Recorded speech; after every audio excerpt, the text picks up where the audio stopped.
ये तो वृंदावन में रहता है, वृंदावन में। खान साहब कहते हैं वृंदावन में। वो कहता है हाँ ये तो वृंदावन में रहते हैं। तो खान साहब कहते हैं चलो वृंदावन में ही पहना देंगे, लेकिन जरा उसका नाम और पता तो बता दो। तो पनवाड़ी कहता है कि खान साहब वृंदावन में जाकर किसी से भी पूछ लेना कि श्याम कहाँ रहता है, तो सभी बता देंगे। और वो खान साहब वृंदावन पहुंच जाते हैं और हाथों में पादुका लेकर किस तरह से श्याम को ढूंढ रहे हैं। बताओ कहाँ मिलेगा श्याम, बताओ कहाँ मिलेगा श्याम, बताओ कहाँ मिलेगा श्याम, बताओ कहाँ मिलेगा श्याम। चरण पादुका लेकर सबसे, चरण पादुका लेकर सबसे पूछ रहे रस खान, बताओ कहाँ मिलेगा श्याम, बताओ कहाँ मिलेगा श्याम। वृंदावन में चूंकि श्याम के नाम से उस बालक को कोई जानता नहीं था और वो कई दिनों से उसे ढूंढते ढूंढते परेशान हो गए। आखिर एक सज्जन व्यक्ति जो उनको कई दिनों से देख रहा था और अपने पास बुलाकर पूछता है कि अरे भाई तुम किस श्याम को ढूंढ रहे हो, उसका हुलिया मुझे भी तो बताओ ताकि मैं तुम्हारी कुछ मदद कर सकूं। तो खान साहब श्याम के रूप का वर्णन करते हैं, सुनिएगा। वो नन्हा सा बालक है, सांवली सी सूरत है, बाल घुंघराले उसके, पहनता मोर मुकुट है, बाल घुंघराले उसके, पहनता मोर मुकुट है, नैन उसके कजरारे, हाथ नन्हे से प्यारे, बांधे पैजनिया पग में, बड़े दिलकश है नजारे, बांधे पैजनिया पग में, बड़े दिलकश है नजारे। घायल कर देती है दिल को, घायल कर देती है दिल को, उसकी एक मुस्कान, कहाँ मिलेगा श्याम, बताओ कहाँ मिलेगा श्याम। श्याम की जो छवि खान साहब उस सज्जन को बताते हैं, उसे सुनकर वो सज्जन को पता चल जाता है कि ये खान साहब किसे ढूंढ रहे हैं और वो उसे समझाते हैं। समझ में आया जिसका पता तू पूछ रहा है, वो है बांके बिहारी जिसे तू ढूंढ रहा है, वो है बांके बिहारी जिसे तू ढूंढ रहा है। कहीं वो श्याम कुहाता, कहीं वो कृष्ण मुरारी, कोई सांवरिया कहता, कोई गोवर्धन धारी, कोई सांवरिया कहता, कोई गोवर्धन धारी। नाम हजारों ही है उसके, नाम हजारों ही है उसके, कई है जग में धाम, बताओ कहाँ मिलेगा श्याम, बताओ कहाँ मिलेगा श्याम। सज्जन की बातें सुनकर और उससे पता जानकर वो सीधे बांके बिहारी के मंदिर में पहुंच जाते हैं और ज्यों ही मंदिर के अंदर प्रवेश द्वार पर जाने लगते हैं, वहीं खड़ा पुजारी उन्हें मंदिर के अंदर जाने से रोक देता है और कहता है कि तुम अन्य जाति के हो, इसलिए तुम अंदर प्रवेश नहीं कर सकते हो। तो खान साहब उस पुजारी से बहुत निकट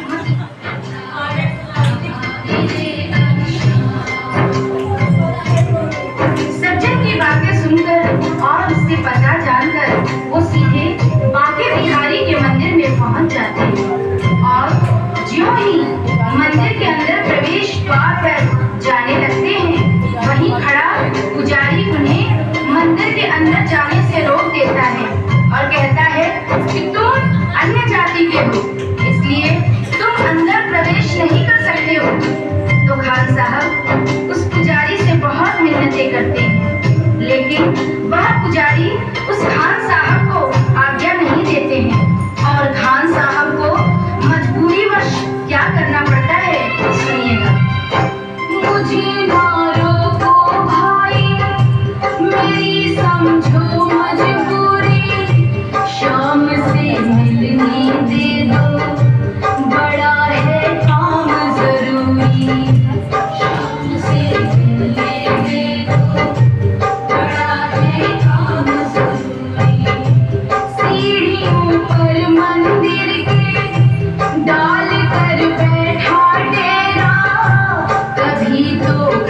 खोया रहता है।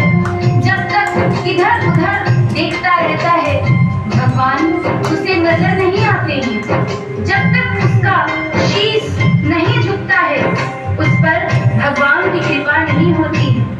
यहाँ पर जैसे ही खान साहब शीश झुकाकर नीचे की ओर देखते हैं, तो वह बालक नजर आ जाता है और खान साहब खुशी से फूले नहीं समाते हैं और कैसे उस बालक पर अपना प्रेम लुटाते हैं। खुशी से गदगद होकर गोद में उसे उठाया, लगा करके सीने से बहुत ही प्यार लुटाया, लगा करके सीने से बहुत ही प्यार लुटाया।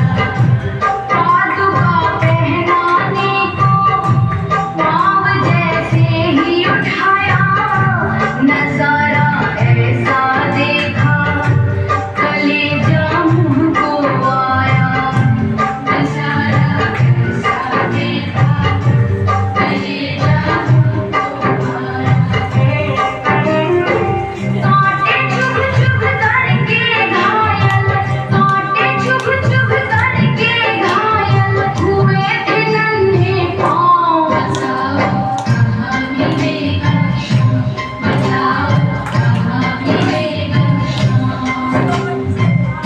बालक के नन्हे नन्हे पाँव कांटे चुभ चुभ कर छलनी हो जाते हैं, जिसे देखकर खान साहब का हृदय रोने लगता है और उनके आंखों में आंसू आ जाते हैं। वो सोचते हैं कि तस्वीर देखकर मुझे जिस बात का डर था वही हो गया है। ये खुरदरी जमीन पर चलकर आया है जहाँ फूलों में कांटे पड़े होंगे, जिससे इसके पांव घायल हो गए हैं। और उस नन्हे बालक से खान साहब रोते रोते कहते हैं, खबर देते तो खुद ही तुम्हारे पास में आता, न पग में छाले पड़ते न चुभता कोई कांटा। अब वो नन्हा बालक उस खान साहब की उंगली पकड़कर मंदिर के अंदर ले जाता है और बांके बिहारी की मूरत की तरफ इशारा करके कहता है कि बोलो खान भाई बोलो, अगर मैं तुम्हें अंदर बुला लेता तो तुम क्या मुझे पहचान पाते?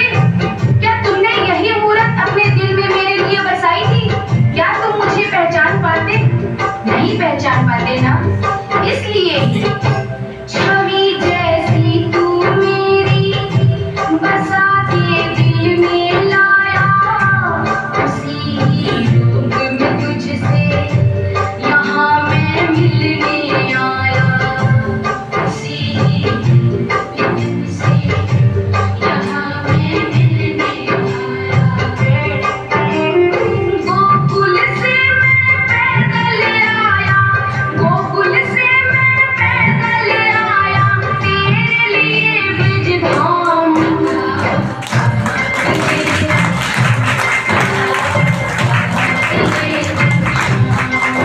ये कटु सत्य है, गीता, रामायण, महाभारत कहीं भी पढ़ लीजिए।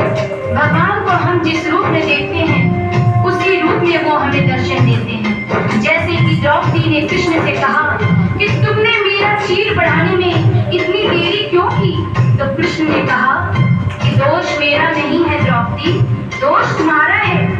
द्रौपदी, मैं तो तुम्हारे पास ही खड़ा था, तुमने पुकारा ही नहीं।